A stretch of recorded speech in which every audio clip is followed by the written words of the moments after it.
rivojlantirishga qaratilgan prezident farmoni tadbirkorlar uchun qator qulaylik va imkoniyatlarni yaratdi.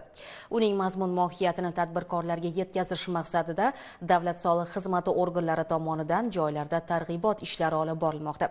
Navbatdagi shunday tadbir Yakkasaroy tumanida tashkil etildi.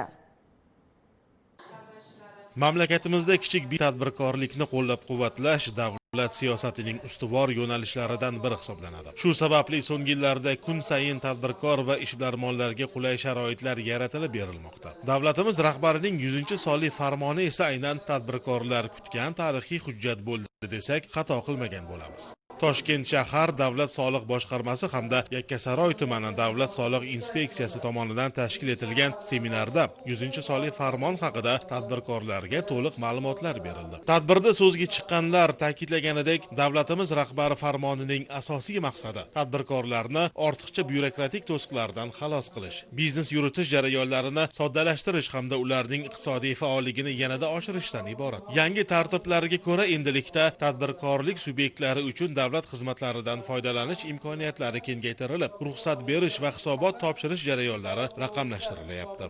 Tadbirkorlardan beriladigan savollar bizga o'sha qo'shilgan qiymat solig'ini 12% dan 6% ga tushganligi, 1 milliarddan 5 milliardga ko'tarilganligi shu asosiy qiziqtirgan savollari bo'ldi. Avvallari bu farmon chiqmasidan oldin tadbirkorlar 1 milliardga yetkazmasligi uchun 2-3 ta firmalar ishlatilgan. Ya'ni soliq stavkasi 4% bo'lgan, aylanmada olinadigan soliq stavkasini qo'llash uchun MJJlar ochib faoliyat yuritgan. Hozirgi kunda farmon chiqqandan keyin tadbirkorlik juda qulayliklar yaratilib, o'sha bitta firma bilan ishlab, soliq stavkalarini 6% ga tushganligi qo'shilgan qiymat solig'ini shundan foydalanib rivojlanish uchun juda katta qulayliklar yaratildi deb hisoblanadi. Yakkasaroy tumanida o'tkazilgan seminarda berilgan tadbirkorlarning asosiy beriladigan savollari 100-sonli farmonda ko'rsatib o'tilgan ishchi xodimlarni ro'yxatga olish, 6% stavkaga o'tish tartibi qanaqa bo'ladi? O'sha savollar berildi.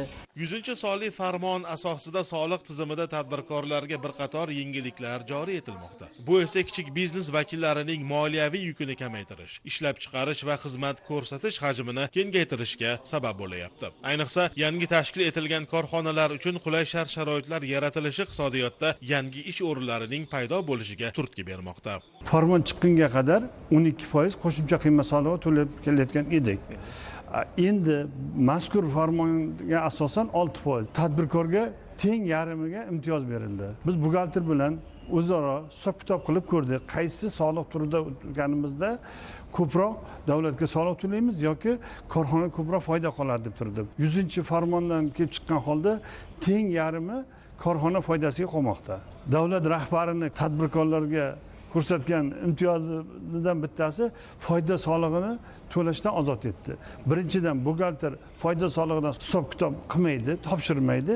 Ikkinchidan bu foyda solig'i ham jamiyat foydasiga qoladi. Korxona ta'sischisi, korxonani ishchilariga ko'proq ish haqi yozish maqsadida bu farmon juda tadbirkorlarga mos keldi, yaxshi bo'ldi. Tasvirga olish jarayonida Yakkasaroy tumani davlat soliq inspeksiyasi mas'ullari tomonidan tadbirkorlik obyektlariga borib, ishbilarmonlar bilan muloqot olib borildi. Misol uchun biz tasvirga olayotgan korxona 300 xil turdagi tayyor trikotaj mahsulotlar ishlab chiqaradi. Hozirda bu yerda 200 nafarga yaqin xodim mehnat qilib kelmoqda. Yakkasaroy tumani davlat soliq inspeksiyasi xodimi tadbirkor bilan muloqot olib borar ekan, davlatimiz rahbari tomonidan ishbilarmonlarga yaratilayotgan sharoitlar, xususan 100-sonli farmon haqida to'liq ma'lumot berdi.